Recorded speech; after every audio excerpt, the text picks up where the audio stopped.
नमस्कार, स्वागत है आपका। शुरुआत करते हैं बड़ी खबर के साथ। फायर सीजन में इस बार जंगल खूब धधके।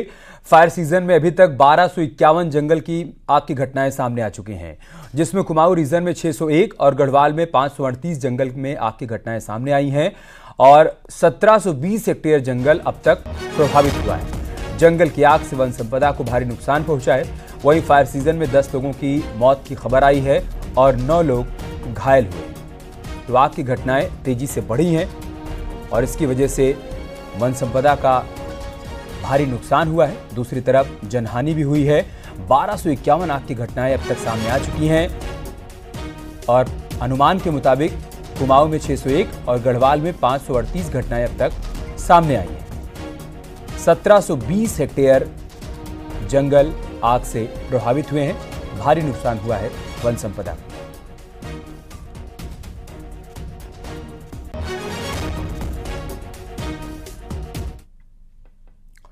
तो चक्राता में भी जंगल लगातार जल रहे हैं। कोटी कनासर के पास जंगल में भीषण आग लग गई। आग की चपेट में कई फलदार पेड़ जलकर राख हो गए। इतना ही नहीं, देवदार के बेशकीमती पेड़ भी आग की आगोश में आ गए। वहीं आग लगने की सूचना के बाद मौके पर पहुंची फायर ब्रिगेड की टीम ने आग पर काबू पाया।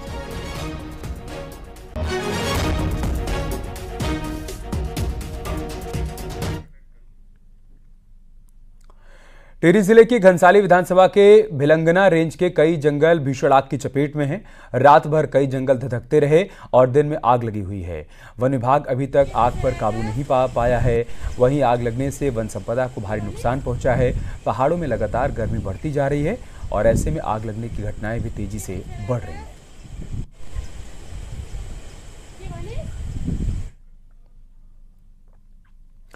तो उत्तराखंड में गर्मी का प्रकोप जारी है। मैदानी जिलों में भीषण गर्मी पड़ रही है। देहरादून में पारा 43 डिग्री के पार पहुंच चुका है। वहीं रुड़की में तापमान 44 डिग्री पहुंच गया है। खटीमा में 43 डिग्री। पहाड़ में तापमान बढ़ने से लोग गर्मी से परेशान हैं। नैनीताल में तापमान 36 डिग्री है और पहाड़ों की रानी मसूरी में तापमान 30 डिग्री पार है। मौसम विज्ञान केंद्र ने 19 जून तक भीषण गर्मी का अलर्ट जारी किया है।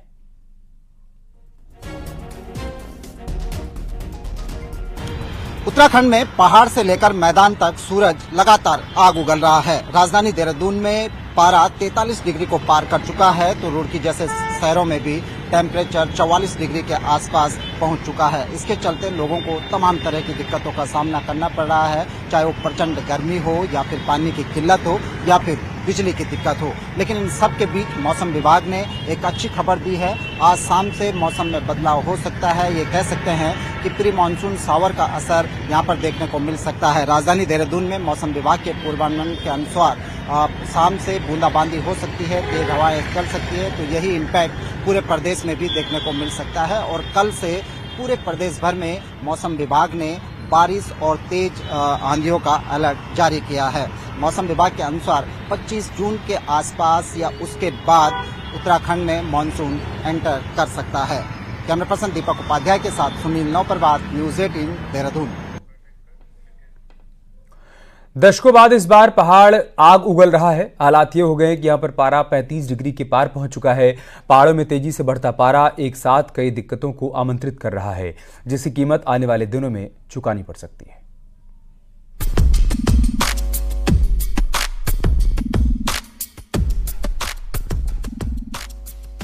बीते सालों तक पहाड़ इन दिनों प्री मानसून बारिश से भीग चुके थे, लेकिन इस बार नजारा एकदम बदला हुआ है। आलम यह है कि सूरज की तपिश कहर बनकर टूट रही है। जिन पहाड़ी इलाकों का तापमान बीते सालों में कभी भी 30 डिग्री के पार नहीं गया, वहां इस बार पारा 35 डिग्री से अधिक पहुंच गया है। आलम यह है कि पहाड़ी इलाकों में अधिकतम के साथ ही न्यूनतम पारा भी चढ़ा हुआ है।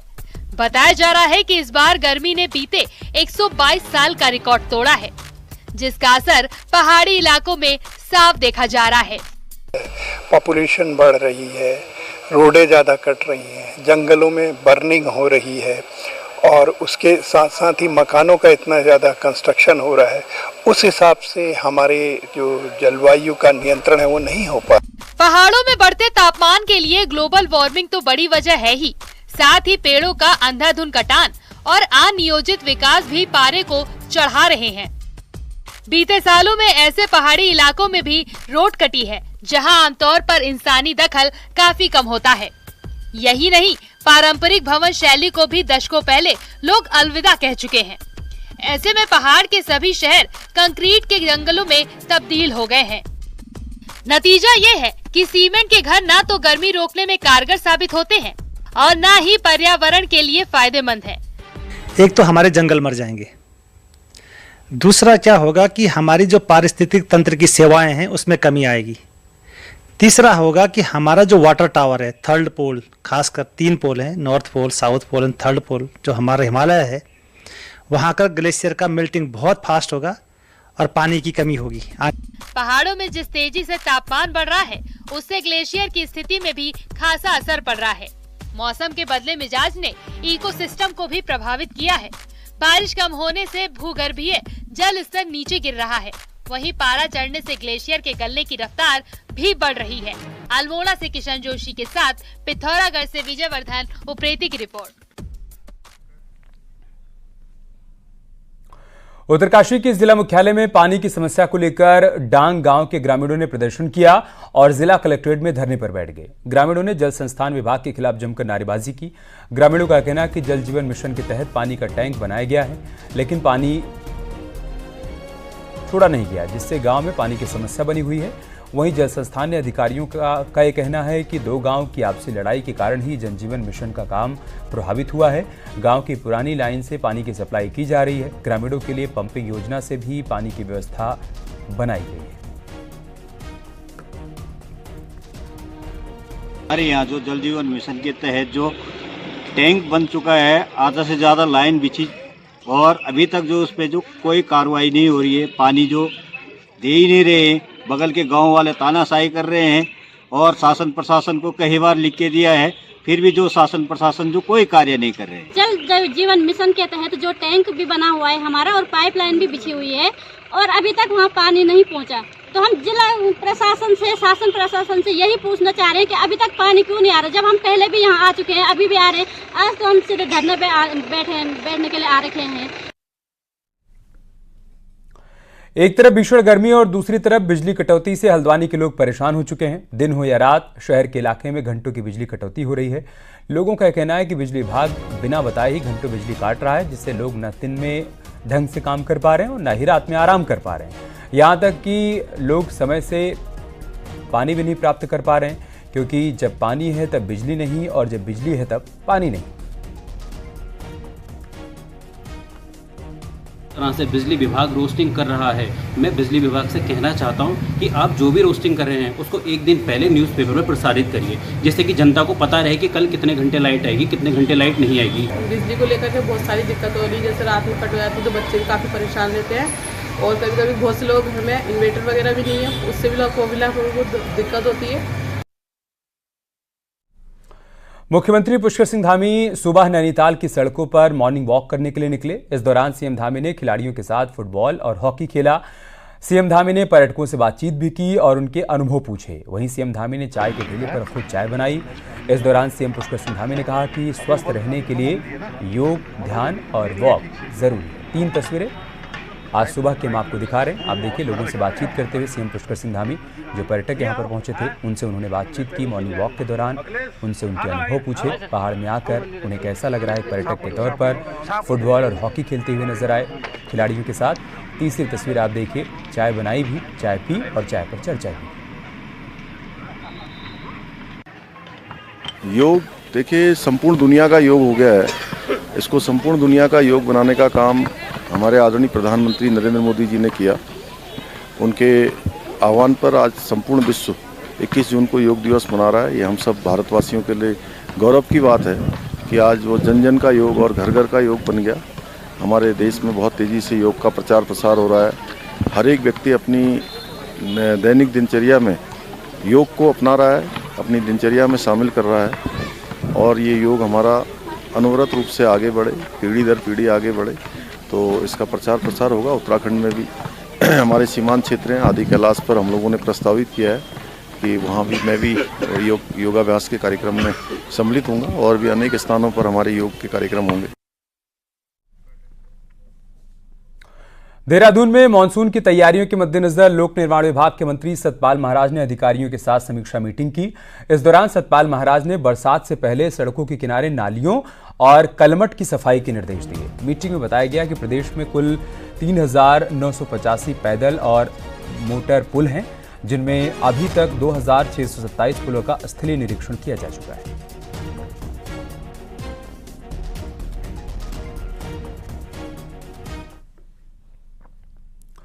मानसून सीजन की शुरुआत होने वाली है। वहीं पिछले साल हरिद्वार जिले में शहर से देहात तक बाढ़ से बचने के लिए प्रशासन की ओर से कई काम के दावे किए गए थे, लेकिन बीते एक साल बाद भी हालात जस के तस बने हुए हैं। रिपोर्ट देखिए।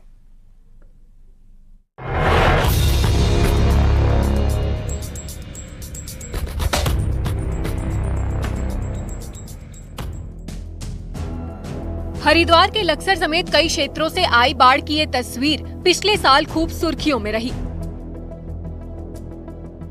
बरसाती नदी के तटबंध टूट जाने से लक्सर कस्बे और आसपास के गांव में बाढ़ आ गई थी। हरिद्वार शहर के हालात भी कुछ इसी तरह के थे। यहाँ भी सड़कें समंदर हो गईं। शहरी क्षेत्र में जल भराव ना हो, इसके लिए प्रशासन ने एक बड़ा नाला बनाना प्रस्तावित किया। हालांकि 15 करोड़ की लागत से बनने वाला नाला सिर्फ बैठकों में ही बनता रहा। पूरा एक साल बीत जाने के बाद भी धरातल पर कोई काम शुरू नहीं हो पाया। के शासन प्रशासन तो अपनी जो योजनाएं बनाता है वो कागजों में पूरी भी हो जाती है और बन भी जाती है। अब पता नहीं, हो सकता है आधा नाला कागजों में बन भी गया हो। भी आप देख लीजिए, नाले इनकी सफाई नहीं हो रखी है, और जबकि मानसून सिर पे है। जिस तरह से यहाँ पे पानी भरता है और व्यापारी को सबसे ज़्यादा समस्या ये होती है कि उसका नुकसान होता है। हर साल कम से कम लाखों करोड़ों रुपए का नुकसान होता है दुकानदारों का। 50 बार इनको प्रशासन को और शासन में रिटर्न में दिया गया है, बातचीत की गई है, लेकिन उनकी तरफ से कोई समाधान नहीं मिला है। व्यापारियों को तो एक तरह से इन्होंने लावारिस छोड़ दिया है। वहीं हरिद्वार के देहात क्षेत्र के तटबंधों की मरम्मत कराई जानी थी, लेकिन यहाँ भी औपचारिकता भर निभाई जा रही है। लिहाजा किसान अपनी फसलों को लेकर परेशान है। अब ये तो प्रतिवर्ष ऐसे ही झेलना पड़ रहा है जी। यहाँ कोई मरम्मत नहीं होती इसकी। जो फसलें हैं ये सब पानी भरकर सारी नष्ट हो जाए, बरसात में कुछ कटाव में चल जाए। ये फॉर्मेलिटी के लिए बरसात में दिखाओ 2-4 कट्टे घेर को। पूरे एक साल तक मरम्मत का काम शुरू नहीं हो पाया। अब मॉनसून सीजन शुरू होने वाला है और बरसात के सीजन को लेकर लोग चिंतित हैं। वहीं डीएम का कहना है कि नाला निर्माण और तटबंध मरम्मत का काम जल्द किया जाएगा। ऐसे स्थान जो लास्ट जहाँ पे दिक्कत हुई थी, जहाँ पे नहरें बंद थी या नहरों में सफाई बहुत सालों से नहीं हुई है, ऐसे स्थानों को चिन्हित किया जा रहा है। नगरीय क्षेत्र में तो हम लोग नगर पालिका के माध्यम से जितने भी नहर हैं उनकी सफाई करवा रहे हैं। तो रूरल एरियाज़ में ब्लॉक के माध्यम से, जिला पंचायत के माध्यम से हम इसकी सबकी सफाई करवा रहे हैं। एक साल बाद भी जल भराव से निजात के लिए कोई ठोस काम नहीं हुआ, जो कई सवाल प्रशासन पर उठा रहा है। न्यूज़ 18 के लिए हरिद्वार से पुलकित शुक्ला की रिपोर्ट।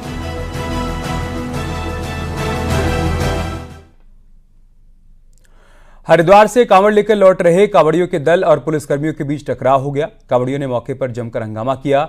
देर रात सीनियर अधिकारियों के पहुंचने पर मामला शांत हुआ। मामला सोमवार देर रात का है, जब यूपी के गाजियाबाद और बागपत जिले से आए कांवड़िए गंगा जल लेकर वापस लौट रहे थे। जैसे ही कांवड़िए कनखल थाना क्षेत्र के डेल होटल के पास पहुंचे तो वहां पुलिस कर्मियों ने उनसे गाड़ी हटाने के लिए कहा। इस दौरान पुलिस और कांवड़ियों के बीच किसी बात को लेकर कहासुनी हो गई और देखते ही देखते हंगामा शुरू हो गया। इसके बाद कांवड़ियों ने पुलिस के खिलाफ नारेबाजी शुरू कर दी और धरने पर बैठ गए। एक कन्फ्यूजन की स्थिति वहाँ पे आ गई थी और फिर कांवड़ियों से रात में ही मैं जाके वार्ता किया और हमारी टीम भी वहाँ पे मौजूद थी। उनके जो गुरुजी थे वो भी आ गए थे और उन लोगों से तो बहुत ही सौहार्दपूर्ण माहौल में वार्ता हुई। फिर उन्होंने अपनी कांवड़ उठाई और चले गए। यहाँ रुक रहे छोटे से ब्रेक के लिए, जल्द लौटेंगे कुछ और खबरों के साथ।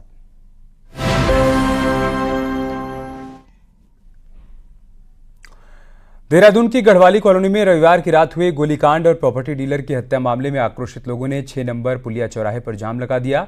साथ ही मृतक रवि बडोला के परिजन भी धरने पर बैठ गए। सरकार से आरोपियों पर सख्त से सख्त कार्रवाई की मांग की, ताकि जिससे आने वाले समय में किसी और के साथ ऐसी घटना न हो। इसके साथ ही लोगों की मांग है कि आरोपियों पर गैंगस्टर एक्ट के तहत कार्रवाई की जाए।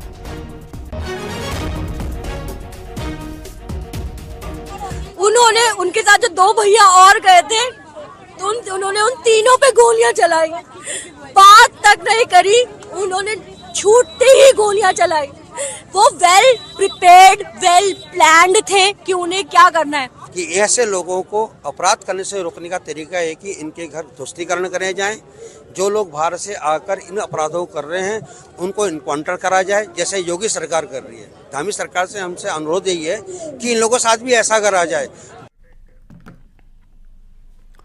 केदारनाथ पैदल मार्ग पर हादसा हो गया। यहां एक पुरानी अस्थायी दुकान टूट गई, जिसकी चपेट में आकर 7 यात्री घायल हो गए, जिनमें से 2 की हालत गंभीर बताई जा रही है। दोनों घायलों को श्रीनगर बेस अस्पताल में भर्ती करवाया गया है।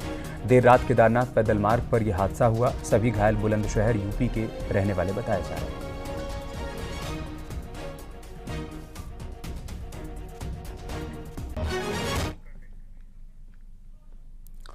मंगलौर विधानसभा के उपचुनाव को लेकर बीजेपी खासी अलर्ट है। मंगलौर में चुनाव प्रबंधन कमेटी की मीटिंग को लेकर लौटे प्रदेश अध्यक्ष महेंद्र भट्ट का कहना है कि मंगलौर को लेकर पार्टी ने विशेष रणनीति बनाई है। मंगलौर में सांसद त्रिवेंद्र रावत के साथ ही पूर्व मंत्री यतीश्वरानंद को जिम्मेदारी सौंपी गई है। इसके अलावा पूरी विधानसभा को 2 मंडल में बांटकर एक मंडल की जिम्मेदारी रुड़की के विधायक प्रदीप बत्रा को सौंपी गई है, तो दूसरे मंडल की जिम्मेदारी रानीपुर के विधायक आदेश चौहान को दी गई है।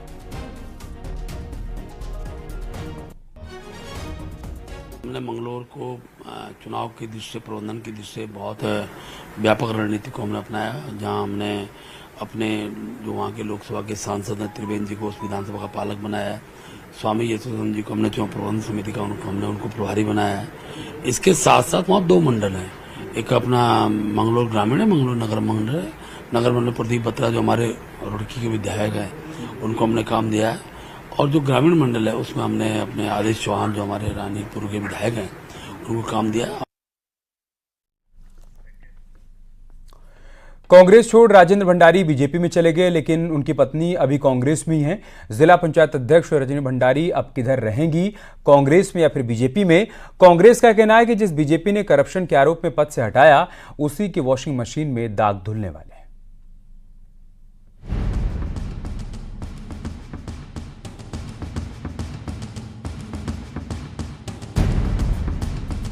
कांग्रेस के विधायक रहे राजेंद्र भंडारी बद्रीनाथ से अब बीजेपी के उम्मीदवार हैं। लेकिन अब सवाल है कि चुनाव में उनकी पत्नी रजनी भंडारी किसका साथ देंगी, बीजेपी में अपने पति का या फिर अपनी पार्टी कांग्रेस का, और भविष्य में रजनी भंडारी किस पार्टी में रहेंगी?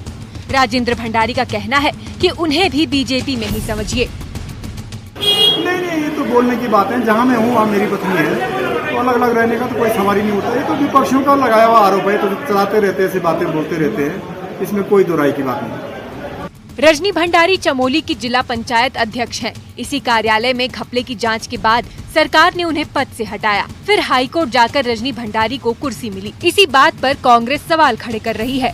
कांग्रेस का आरोप है कि क्या बीजेपी अब उन्हें जेल डालेगी या फिर बीजेपी की वॉशिंग मशीन में दाग धुल जाएंगे?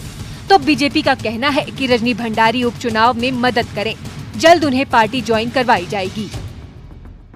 राजेंद्र भंडारी जी जांच से बचने के लिए भी गए हैं। जो पूरी टोटल इसमें डील हुई है वो तो अब बीजेपी को बताना पड़ेगा कि जो जांचें चल रही थी वो आगे भी चलेंगी।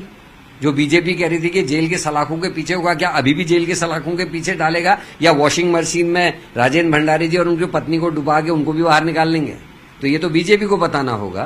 नहीं, उनकी पत्नी की सदस्यता अभी पार्टी में हो नहीं पाई है, और अभी वो चुनाव में सहयोग करे, मदद करे, क्योंकि घर का मामला ऐसा हो नहीं सकता कि पत्नी अलग रहे, पति अलग रहे, संभव भी नहीं है। हम जिस दल के हम कार्यकर्ता उस दल में संस्कार रहते भी नहीं है। हम बहुत जल्दी उनकी पत्नी को भारतीय जनता पार्टी सदस्य बनाएंगे। यही सियासत है। कुछ दिन पहले तक चमोली की जिस जिला पंचायत अध्यक्ष पर बीजेपी हमलावार होती थी, अब वही रजनी भंडारी बीजेपी के लिए जरूरी हो गई है, और इसी के साथ विरोध की सारी वजहें खत्म हो गई हैं। जोशीमठ से नितिन सेमवाल के साथ दीपांकर भट्ट, न्यूज 18 देहरादून।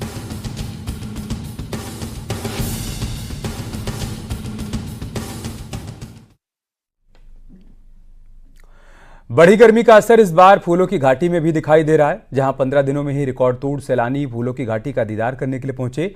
इस साल पिछले साल से 2 गुना सैलानी अभी तक घाटी का दीदार कर चुके हैं। पिछले साल 1 जून से 15 जून तक घाटी में 762 सैलानी पहुंचे थे। जिसमें 755 देसी और 7 विदेशी सैलानी थे। इस साल 1 जून से 15 जून तक 1595 सैलानी घाटी में पहुंच चुके हैं, जिनमें 1582 देसी हैं और 13 विदेशी सैलानी हैं, जिससे वन विभाग को 3,13,100 रुपये का राजस्व अभी तक प्राप्त हुआ है। और आके फूलों की घाटी का दर्शन किया। बहुत ही सुंदर नजारा, नेचुरल ब्यूटी है। और फूलों की घाटी में अभी फूलों का खिलना शुरू हो रहा है। आगे चल के फूलों की घाटी में फूलों का बढ़ना और ज्यादा होगा। तो हम सब पर्यटक से आग्रह करते हैं, आप जब भी हेमकुंड साहिब के दर्शन करने आओ, फूलों की घाटी में जरूर से जरूर आइएगा। आपको बहुत अच्छा लगेगा, बहुत नेचुरल ब्यूटी है।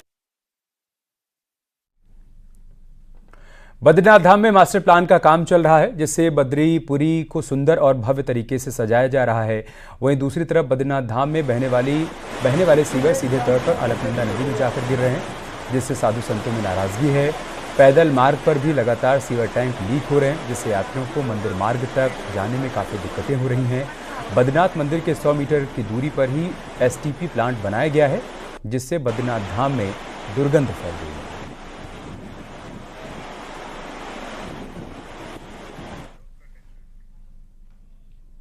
यहाँ रुक रहे हैं छोटे से ब्रेक के लिए, जल्द लौटेंगे कुछ और खबरों के साथ।